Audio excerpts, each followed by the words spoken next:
Good morning friends.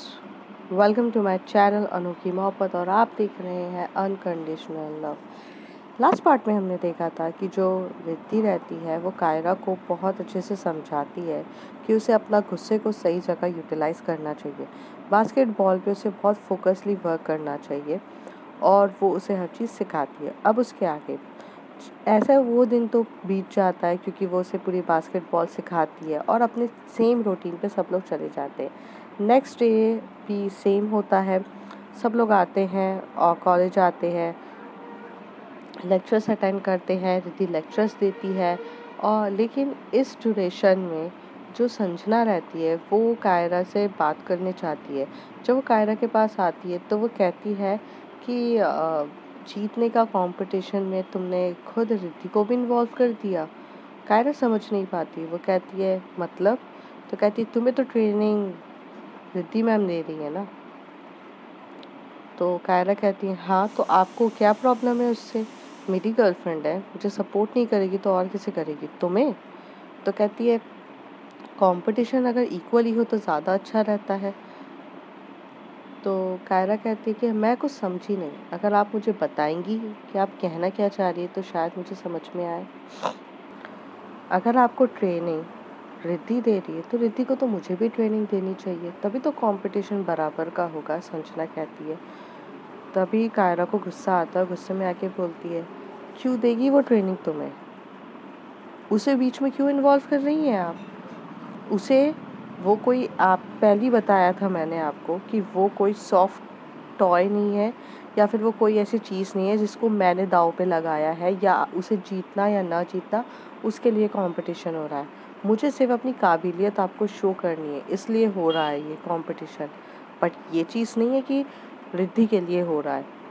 और दूसरी चीज़, रिद्धि और मेरा रिलेशन आपके आने से पहले से है, तो as a girlfriend she is going to support me. What in the issue in that? आपको क्या प्रॉब्लम है?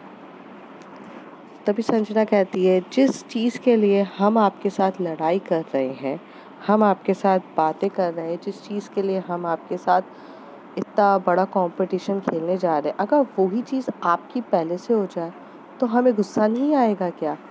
तभी कायरा बोलती पहले से आपकी हो जाए, वो पहले से ही मेरी है। आप भूल चुके हो कि मैं उसकी गर्लफ्रेंड हूँ पहले से ही। संजना कहती है कंपटीशन तो इक्वली होना चाहिए ना, तो उस हिसाब से तो रिद्धि को मुझे भी सिखाना चाहिए बास्केटबॉल। तभी कायरा का गुस्सा इतना हाई हो जाता है, वो कहती कोई नहीं सिखाएगी, वो कंपटीशन में अपनी काबिलियत को बताने का था, इसमें ये शर्त नहीं लगी थी कि रिद्धि को जीतना या उसको हारने का है। और दूसरी बात, रिद्धि के लिए मैंने ये कंपटीशन लगाया ही नहीं है। कंपटीशन सिर्फ ये था कि अपनी काबिलियत रिद्धि के सामने शो करनी है। अगर आप ज़्यादा काबिल हो तो आप अपना शो कर दो, अगर मैं काबिल हूँ तो ये शो करना है। उसके बाद रिद्धि डिसाइड करे कि उसे किसके साथ आना है।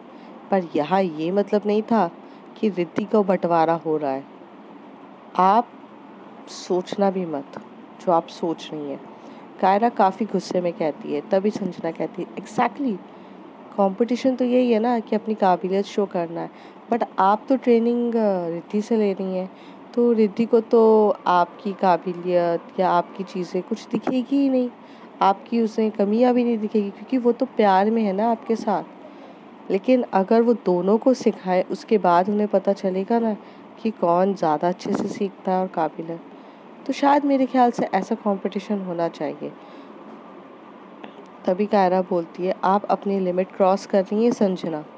मैं अगर आपको कुछ नहीं कह रही हूँ तो आप बहुत बोले जा रही हैं, ऐसा कुछ भी नहीं होगा। और ये कहकर जो कायरा है वो अपना बैग उठाती है और वहाँ से कैंटीन की तरफ निकल जाती है। संजना काफ़ी ज़्यादा हंसती रहती है क्योंकि संजना का कोई भी ऐसा प्लान नहीं था कि वो रिद्धि के साथ कंपटीशन, मतलब रिद्धि उसे ट्रेंड करे कंपटीशन के लिए।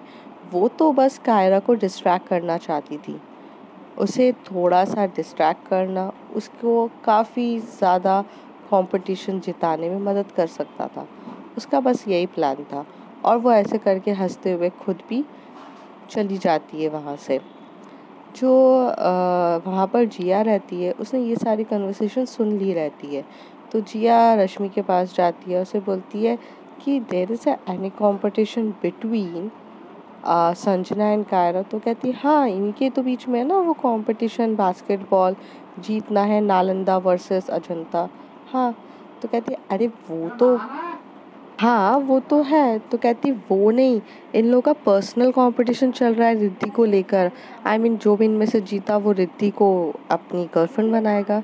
तो संजना अ, तो जो हमारी रश्मि रहती है वो हंसने लगती है, बोलती है आर यू सीरियस, ऐसा कोई कंपटीशन चल रहा है? कहती हाँ, I I heard a conversations between Kyra and Sanjana, तभी मैंने पूछा तुमसे। तो कहती है मुझे नहीं पता और मुझे रिद्धि ने भी नहीं बताया। तो जिया कहती हो सकता है रिद्धि को भी ना पता हो। तो वो कहती है मे बी, बट बात करते हैं चलो रिद्धि से। तो ये रिद्धि के पास जाते हैं और रिद्धि को पूछते हैं ऐसा ऐसा कंपटीशन है और क्या तुम दाव पे लगी हो? तो कहती है तो रिद्धि एकदम से बोलती है मैंने कंपटीशन तो मुझे पता है और ये दोनों अपनी अपनी काबिलियत मुझे शो करेंगे, फिर मेरे ऊपर है कि मुझे इनमें से किसको चूज़ करना है। इतना तो मुझे कायरा ने ऐसे बताया था, बट मैं दाव पे तो नहीं लगी हूँ। तो जिया हंसते हुए बोलती है, कहती है हाँ हाँ, कहाँ पे दाव पे लगेगी यार, ये तुम भी कैसी बात करी हो, द्रौपदी है क्या जो उसको दाव पे लगाएंगे? तो दोनों हंसते हुए बोलते जिया कुछ ज़्यादा नहीं हो रहा है? तो कहते अरे रश्मि, मैं कहाँ ज़्यादा कर रही हूँ, पर रिद्धि के लिए जब दो लोग फाइट कर रहे हैं इतने अच्छे से, तो कंपटीशन का तो मज़ा है। और सीरियसली यार, मैं पॉपकॉर्न्स वगैरह सब लेकर बैठने वाली हूँ कंपटीशन देखने के लिए। मैं उस दिन सबसे ज़्यादा फ्री होकर बैठ के कंपटीशन देखूंगी। फिर मैं रिद्धि को देखूंगी कि आखिर रिद्धि किसे चूज़ कर रही है, क्योंकि कंपटीशन है यार। अब रिद्धि के पास वैरायटीज़ हो गई। एक टाइम था जहाँ रिद्धि के पास कोई वैरायटीज़ नहीं रहती थी बेचारी। आज तो देखो दो लोग उसके लिए लड़ रहे हैं। Riddhi, you increase your level, क्या बात है यार। तो रश्मि कहती है हो गया तुम्हारा टीज करना मेरी दोस्त को, जब देखो यार तुम टीज ही करती रहती हो। तो रिद्धि कहती है हो गया तो ठीक है, नहीं हुआ तो ठीक है, अब मैं जा रही हूँ, मुझे बास्केटबॉल में से सिखाना भी है। तो कहती अच्छा एक बार बता रिद्धि, अगर कायरा हार जाती है तब क्या करेगी? तब रिद्धि उसके पास आकर बोलती है मोहब्बत में हार जीत नहीं होती है यार, वो जीते या हारे मुझे कोई फ़र्क नहीं पड़ता है। वो मेरी थी, मैं उसकी हूँ और हमेशा रहूँगी। संजना बीच में आई है हमारे, संजना को गलतफहमी है, मैंने जो उसे क्लियर भी किया था। बट अब कुछ कर तो नहीं सकते ना, किसी की फीलिंग्स को हम कंट्रोल नहीं कर सकते। संजना अपनी फीलिंग्स से लड़ रही है तो उसे लड़ने दो। मैं अपनी फीलिंग्स उसे थोप तो नहीं सकती कि मुझे आप पसंद नहीं हो, उसी तरीके से वो भी अपनी फीलिंग्स मेरे पे थोप नहीं सकती कि आप मुझे पसंद हो तो किसी भी हालत में रिलेशनशिप आओ।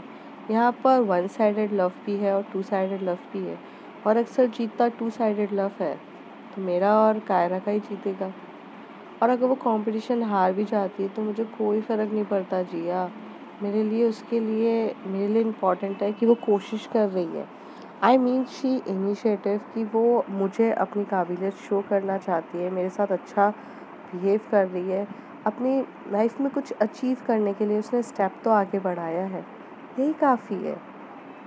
जीते हारे से कोई फ़र्क नहीं पड़ता है, बाकी तो देखते। और रही बात संजना की, तो यार वो भी बहुत अच्छी लड़की है, मुझे पता है उससे भी कोई इशू नहीं है।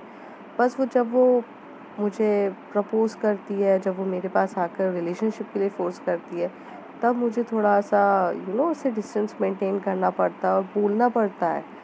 वरना apart from this she is a good student and first of all मैं टीचर हूँ, मेरे लिए दोनों इक्वल है।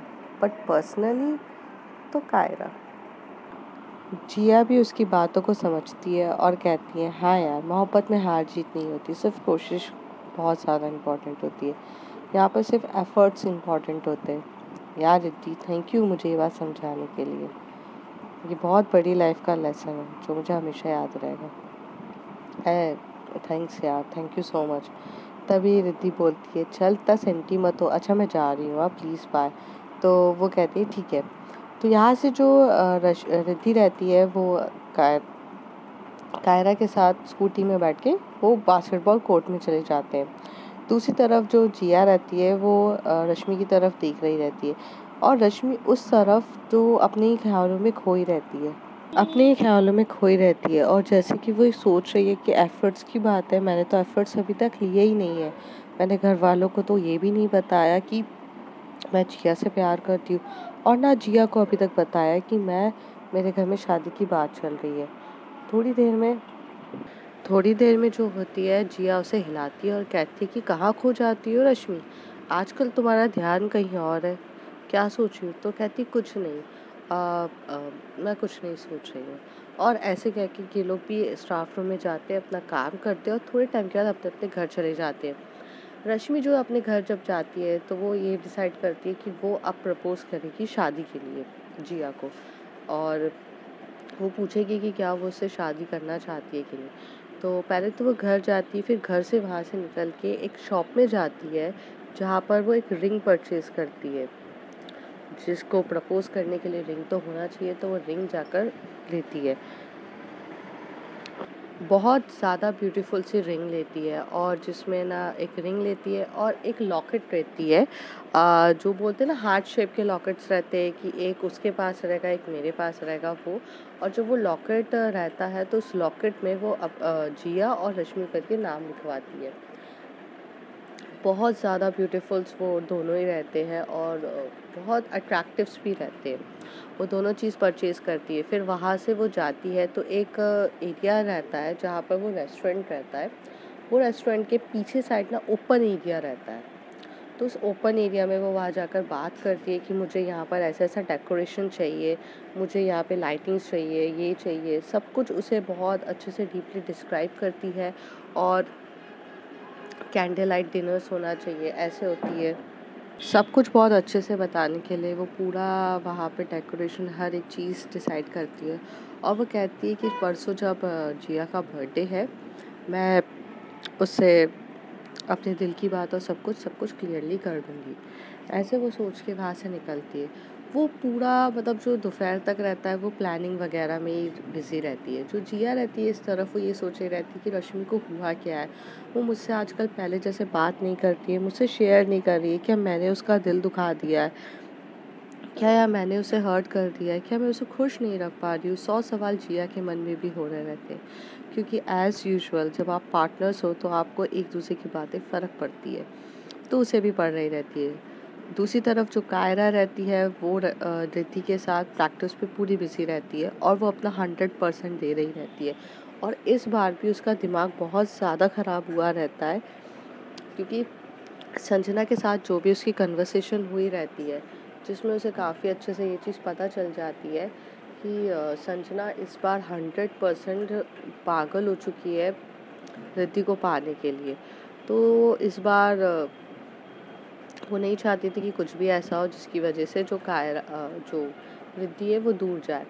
ऐसी कंपटीशन चलता जब वो प्रैक्टिस करती रहती है कंपटीशन के लिए, तभी उसे कुछ मिस्टेक्स हो जाती है, तो रिद्धि है वो नोट कर रही रहती है।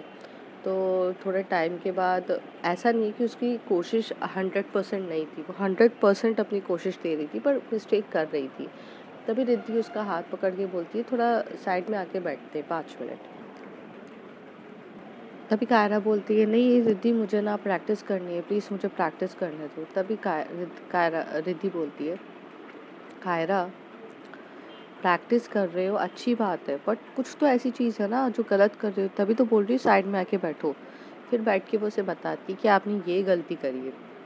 कायरा बहुत फोकसली वो गलतियों को सुनती है और अपनी गलतियों को ठीक करने के लिए कोशिश करती है। तभी रिद्धि कहती है क्या हो गया है बच्चा, कुछ तो गड़बड़ है, आप बताओगे मुझे? तभी जो कायरा कहती है कि कुछ नहीं हुआ है, बस ठीक है। तभी वो कहती है बताओ, तो कहती है आज संजना आपसे मुझे छीनना चाहती है और उसने मुझे ये सारी बातें कही। वो उसे सब कुछ बता देती कि कैसे उसने कहा कि कंपटीशन में आपको भी उसको हेल्प करना चाहिए प्रैक्टिस के लिए, ये वो सारी बातें उसे बताती है। तभी जो हमारी रिद्धि रहती है वो कहती है कि बेटा बेबी वो सिर्फ आपको डिस्ट्रैक्ट करती है, उसे मेरे से प्रैक्टिस वगैरह कुछ नहीं करनी है। She just want to distract you all the time. वो डिवाइड एंड रूल वाला गेम सुना था? और बहुत सारे अलग अलग टेक्निक्स होती है कि डिस्ट्रैक्ट करना, सामने वाले को नर्वस फील कराना, वही सिस्टम है। She is the doing same thing. वो आपको ना बार बार आपके पास आकर बातें करती है, आपको डिस्ट्रैक्ट करती है। आपको पता है उस कॉफ़ी शॉप में जब हम दोनों कॉफ़ी शॉप में थे, वो मेरे पास आकर मुझे बात कर रही थी, मैंने उसकी तरफ उठ के तक नहीं देखा था। उस समय आप गुस्से में आ गए थे, बिकॉज मुझे पता है ये सब उसकी टेक्निक है आपको डिस्ट्रैक्ट करने की। देखो, मैं आपको आज भी बता रही हूँ और कल भी बता रही हूँ, कंपटीशन चाहे जीतो या ना जीतो, मुझे कोई फ़र्क नहीं पड़ता है। मेरे लिए आपके एफ़र्ट्स इम्पॉर्टेंट होते हैं, आपकी कोशिश। आप ट्राई कर रहे हो, जीतना ना जीतना बाद में सोचेंगे। कंपटीशन में पार्टिसिपेट करना ही बहुत बड़ी बात है। एंड सच बोलूँ, right now you are not selected in Ajanta team also. आपके कल फाइनल्स है सर के साथ, वो आपको टीम में लेना है या ना लेना है वो डिसाइड करेंगे। और आज ही थोड़ी देर पहले संजना आपको डिस्ट्रैक्ट करके गई है। क्यों? क्योंकि आप कल सिलेक्ट ना हो पाओ टीम पे। आपको समझना होगा ये सारी बातें। आप चलिए और वहाँ पर कंपटीशन के लिए अभी प्रैक्टिस करिए। कोई डिस्ट्रैक्ट्स वगैरह कोई कुछ नहीं करेगा। समझने की कोशिश करिए। आपको समझना होगा कि संजना बस और बस आपको डिस्ट्रैक्ट करना चाहती है और कुछ नहीं है। चलिए, ऐसे जाते हैं ये दोनों, फिर जाते हैं और प्रैक्टिस करना स्टार्ट कर देते हैं। प्रैक्टिस इस बार जो कायरा रहती है बहुत फोकसली करती है, कोई डिस्ट्रैक्ट नहीं होती है, कुछ नहीं होती है। ये माइंड में वो चीज़ बिठा कर रखी रहती है कि अब संजना कभी भी आएगी, कुछ भी बोलेगी, उसकी बातों को ध्यान ही नहीं देना है, सिर्फ और सिर्फ अपनी प्रैक्टिस करनी है। और वो बहुत अच्छे से प्रैक्टिस करते हैं। ये दिन भी पूरा उनका प्रैक्टिसेस में बीत जाता है। रात को करीब शाम के 7 बज रहे रहते हैं जब ये लोग वहाँ से निकलते हैं, तो बहुत ज़्यादा थके रहते हैं। और थक कर तभी रिद्धि कहती है कि मुझे घर जाना होगा, मैं बहुत लेट हो गई हूँ, आज प्रैक्टिस कुछ ज़्यादा ही कर ली तुमने, मुझे जल्दी जाके घर पे खाना बनाना है वरना पापा भूखे रह जाएंगे, मुझे जाना है। तो रिद्धि तो कायरा कहती है चलो मैं आपको छोड़ देती हूँ। तो ये स्कूटी से फटाक से उसे छोड़ती है। रिद्धि घर पे जाती है तो उसके पापा ऑलरेडी आ चुके रहते हैं। तो उसके पापा बोलते और कायरा बेटा कैसी हो आप? तो वो बोलती है अंकल मैं तो ठीक हूँ, बस मेरी हालत ख़राब हो चुकी है बास्केटबॉल की प्रैक्टिस कर करके। तो कहती है अरे, बास्केटबॉल की प्रैक्टिस के लिए मदद कर रही है कि नहीं? रिद्धि आपको प्रैक्टिस के लिए मदद कर रही है कि नहीं? तभी वो बोलती है कि अरे अंकल, मुझे ना बहुत अच्छे से सिखाया है मैम ने, मतलब बहुत अच्छे से प्रैक्टिस कर रही है। तभी उसके पापा बोलते हैं मैम? तो उसके पापा को तो ऑलरेडी रिलेशन पता रहता है ना इन दोनों का कि दे आर द गर्लफ्रेंड्स। तो वो कहती है, वो चुप हो जाती है और कुछ नहीं कहती। तभी वो कहती है मुझे निकलना चाहिए, मुझको निकलना चाहिए क्योंकि जो मॉम डैड मेरा इंतज़ार कर रहे होंगे। ऐसे कह के कायरा भाग जाती है। रिद्धि अपनी पापा की तरफ देखती है और बोलती है, देखकर बोलती है कि पापा आप कायरा को टीज़ क्यों करते हो आजकल? तभी वो कहते हैं अरे, अपनी बहू को तो टीज़ कर ही सकता हो ना, अभी मैं नहीं करूँगा तो और कौन करेगा? अब हमारी छोटी सी फैमिली में कौन है? मैं, तुम और अब कायरा, तो यार हमारी फैमिली है। तो वो कहती है पापा, उसे एम्बैरेस फील होता है ना। कहती ओह, तो आप अभी से प्रोटेक्टिव हो गई हो अपनी गर्लफ्रेंड के लिए? तो कहती है अरे पापा ऐसा कुछ भी नहीं है, अच्छा मैं खाना बनाती हूँ। और ऐसे जाकर खाना बनाने लगती है। रिद्धि को भी ये बात बहुत अच्छी लगती है कि उसके पापा ने उसका एक्सेप्ट इतने आसानी से कर लिया, कुछ भी नहीं किया उसके पापा ने, कुछ भी नहीं होता है। तो ये बहुत अलग तरीके का होता है एहसास उसके अंदर। लेकिन उसे उसी समय याद आता है कि रश्मि के घर पे कैसे कन्विंस करना है वगैरह। तो वो बाहर आती है और अपने पापा की तरफ बोलती है पापा मुझे आपको कुछ बात बतानी थी। तो उसके पापा बोलते हाँ बताओ बताओ पापा, वो रश्मि है ना? तो कहती हाँ, रश्मि किसी से प्यार करती है और उसे घर वालों को कन्विंस करना है, तो आप मेरा साथ दोगे ना? तो उसे पापा बोलते हैं हाँ, रश्मि किससे प्यार करती है और तुमने मुझे बताया भी नहीं। आजकल ना मुझसे बहुत बातें छुपाई जा रही है रिद्धि। मैं तुम्हारा बेस्ट फ्रेंड हुआ करता था ना, पापा से तो हर चीज़ तुम शेयर करती थी, आजकल अपने पापा से भी शेयर नहीं करती हो। और रश्मि को तो आने दो, मैं उससे पूछता हूँ कि उसने मुझे अभी तक नहीं बताया वो किस लड़के से प्यार करती है, क्या है, ये तो बहुत गलत बात है। तभी रिद्धि एकदम से कहती है, पापा वो वो रश्मि आपको बता देगी बाद में, बट अभी आप मेरी बात तो सुनिए। तो कहते हैं हाँ हाँ बोलो। और रश्मि के घर पे ना शादी के लिए लड़के देखे जा रहे हैं, रिश्ते स्टार्ट हो चुका है। तो अगर फ्यूचर में मतलब मैं तो कन्विंस करने जाऊंगी आंटी अंकल को, बट अगर नहीं हुए तो आप प्लीज़ उनके मॉम डैड से बात करोगे ना रश्मि के लिए, रश्मि जिससे प्यार करती है उससे शादी के लिए। तो उसके पापा कहते हैं हाँ इसमें कौन सी बड़ी बात है, मैं कर दूंगा, मैं करूँगा। जब मैं अपनी बेटी की खुशी है देख सकता हूँ तो मैं उसकी भी तो देखूंगा, वो भी तो मेरी बेटी है। मैं हमेशा से अपनी दोनों बेटियों को बहुत प्यार करता हूँ, रश्मि और रिद्धि, ये दोनों मेरे लिए मेरी बेटियाँ हैं। तुम टेंशन मत लो, मैं बात कर लूँगा। अब पर तुम मुझे बताओ तो कौन है, कहाँ का लड़का है, कैसा है, कब हुआ, कुछ तो बताओ। तो जो रश्मि के बारे में जैसे ही उसके पापा पूछे जा रहे रहते हैं रिद्धि से, अब रिद्धि जवाब दे तो क्या दे, तो वो चुपचाप किचन में चली जाती काम करने। उसके पापा किचन तक आते हैं उससे पूछने के लिए, तो मुझे बताओगी क्या हुआ है। तभी वो कहती है पापा एक्चुअली वो लड़की से प्यार करती है। तो उसे पापा शॉक्ड हो जाते और शॉक्ड होके बोलते वो भी, मतलब तुम लोगों को क्या लड़के नहीं पसंद आते, मतलब चलो तुम्हें कायरा पसंद आई, रश्मि को भी, मुझे नहीं लगता था कि रश्मि को इंटरेस्ट है गर्ल्स में। तो पाप तो एकदम से उसे पापा बोलते, तो रिद्धि कहती तो आपको प्रॉब्लम है क्या वो अगर किसी गर्ल से प्यार करती, तो कहती नहीं बाबा मुझे क्या प्रॉब्लम होगी, जब मैं अपनी बेटी को और अपनी बहू को एक्सेप्ट कर सकता हूँ तो मैं उसे एक्सेप्ट क्यों नहीं करूँगा, कोई प्रॉब्लम नहीं है, मेरे तो अच्छी बात है ना, मेरी दो दो बहुएं आ रही हैं। और बताओ, अच्छा ये बताओ कि वो लड़की कौन है जिससे वो प्यार करती है। तभी रिद्धि कहती है आप तो अच्छे से मिल चुके हो और आप उसे बहुत अच्छे से जानते भी हो। मैं मिल चुका हूँ और मैं जानता भी हूँ या मैं देखो कायरा को जानता हूँ जो मेरे घर की बहू है, रिद्धि को जानता हूँ, रश्मि को जानता हूँ, रश्मि ने तो मुझे कभी किसी लड़की से नहीं मिलवाया, ना बात हुई है मेरी। थोड़ी देर तक उसके पापा ऐसी बहुत सोचते रहते। जो रिद्धि होती देर में अपने काम पे लग जाती है इधर उधर के। करीब 10 से 15 मिनट के बाद उसके पापा किचन में फिर आते और बोलते आप जिया की तो बात नहीं कर रही हो। तभी रिद्धि टर्न होके बोलती हाँ पापा, रश्मि लव्स जिया, जिया लव्स रश्मि। तो कहते अरे बाप रे, ये कब हुआ, और तुम लोग तो बचपन से तीनों साथ में हो और फिर एकदम से ऐसे, तो पहले से ही था या फिर इन दोनों का या बात। तो वो बोलती पापा पहले से नहीं था बट अभी अभी दोनों को रियलाइज हुआ, मतलब हम फ्रेंडशिप ही थी हमारे बीच में, बाद में पता चला पापा की प्यार करते एक दूसरे से। अच्छा अच्छा। उसके पापा बहुत स्माइल कर रहे रहते हैं, अच्छा अच्छा करके चले जाते हैं। तो वो कहते हैं कि रश्मि को बोलना अगर कुछ भी इशू होती है तो मैं उनके पापा से बात करूँगा, ठीक है। और ऐसे करके वो अपने रूम पर चले जाते हैं।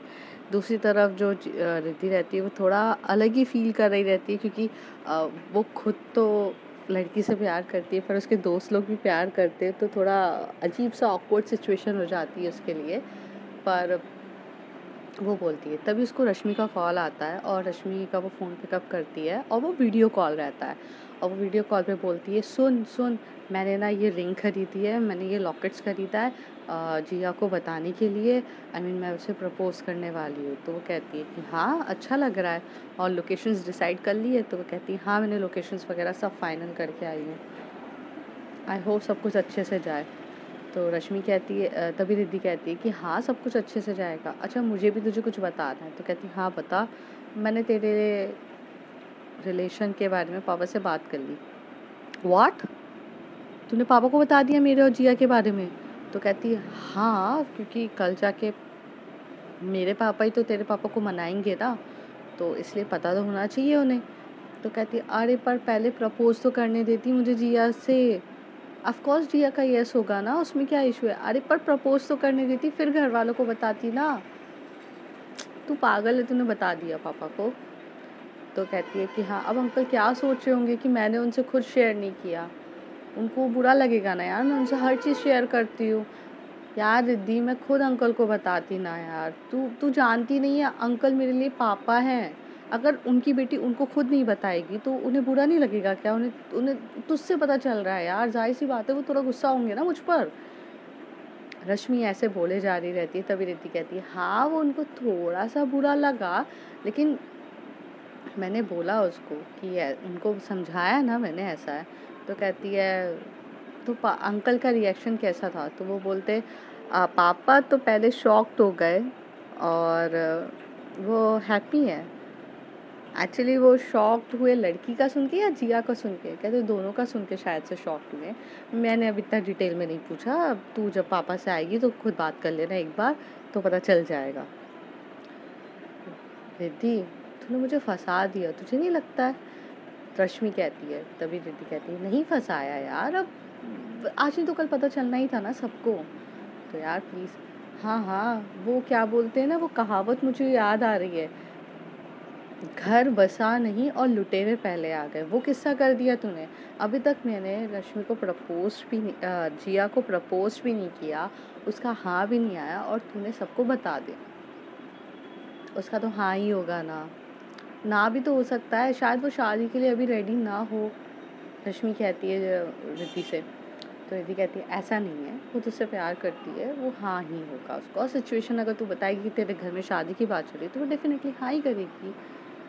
अब क्या हो गया, तू रो क्यों रही है यार? तू रोने जैसा मुंह मत बना ना, रिद्धि कहती है। रश्मि कहती है यार मुंह जैसा मुंह नहीं, मुझे डर लग रहा है। अब मैं कल अंकल के पास जाऊंगी और मैं कैसे फेस करूंगी? थोड़ा ऑकवर्ड नहीं हो गया? तो रिद्धि कहती है थोड़ा नहीं, ज़्यादा ऑकवर्ड हो गया था, बट बताना तो ज़रूरी था ना। And you know my dad is always my best friend after the mom.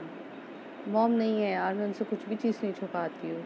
और ये वाली बात तो बहुत टाइम बाद बताई है ना अपन ने, तो तू समझ ना यार, मैं कब तक पापा से छुपाऊंगी? तो कहती है ठीक है, अच्छा तू खाना बना ले, मैं रखती हूँ। ऐसे कह के रश्मि और रिद्धि अपना कॉल कट कर देते हैं और चुपचाप चले जाते हैं। और रिद्धि अपना खाना बनाने लगती है, फिर डिनर टेबल पे आती है, अपने पापा के साथ खा रही रहती है, पर कोई कन्वर्सेशन नहीं कर रही रहती क्योंकि उसे बहुत ऑकवर्ड फील हो चुका रहता है जो बात की रहती है।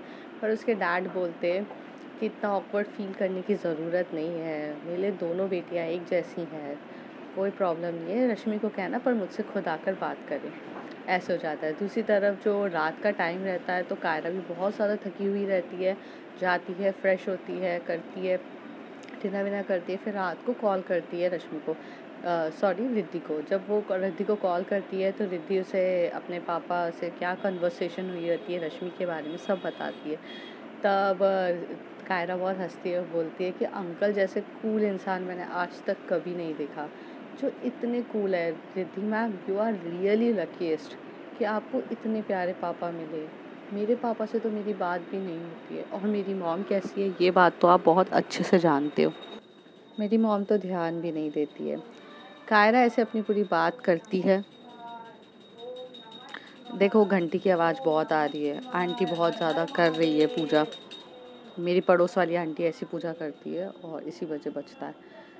तो मैं आगे रिकॉर्ड नहीं कर सकती हूँ, so sorry. If you like my story, like share and subscribe. Thank you, bye bye.